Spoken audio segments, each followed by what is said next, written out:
పొద్దున్నే బేవర్స్ గాళ్ళు ఎక్కువైపోయారు. రే వంశీ, వాడు అడిగింది జస్ట్ గిఫ్టేగా, ఏదో నీ గర్ల్ ఫ్రెండ్ గిఫ్ట్ అడిగినట్టు ఫీల్ అవుతావు. నీకన్నా కసాయి ఉన్నాయమ్మ, కనీసం మేకన్ కోసం ముందు దానికి మేతైనా ఇస్తాడు.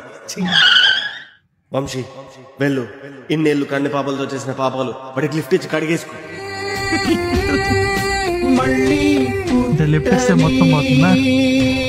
రండి కూర్చోండి అన్న.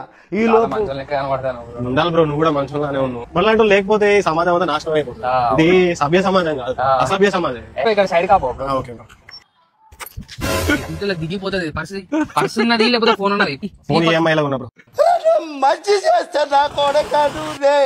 పర్సులో పైసలు లేకపోయినా మనసు నిండా మంచితనం ఉన్న మనిషిని ఇలా మోసం చేయాలనిపిస్తుంది రా సన్ని. బెల్లురా, బెల్లి వాడి పర్సు వాడికి రిటర్న్ ఇచ్చేసి. బ్రో తీసుకో బ్రో, నీ బయోడేటా ఇంత బ్యాడ్ ఉంటుందని అసలు ఎక్స్పెక్ట్ చేయలేదు. Sorry bro. బ్రో ఒక డౌట్, అసలు ఇక్కడ పైసలే లేనట్టున్నాయి, అసలు బండి ఎట్లా మెయింటైన్ చేస్తాను బ్రో? మన బండి అయితే మెయింటైన్ చేయాలి బ్రో, పక్కన బండి మెయింటైన్ చేయాల్సిన అవసరం ఏముంది? అంటే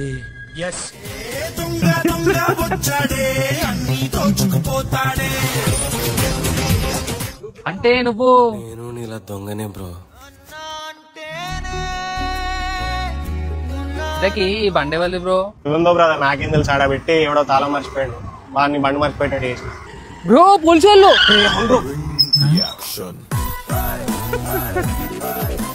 దెబ్బ మీద దెబ్బ.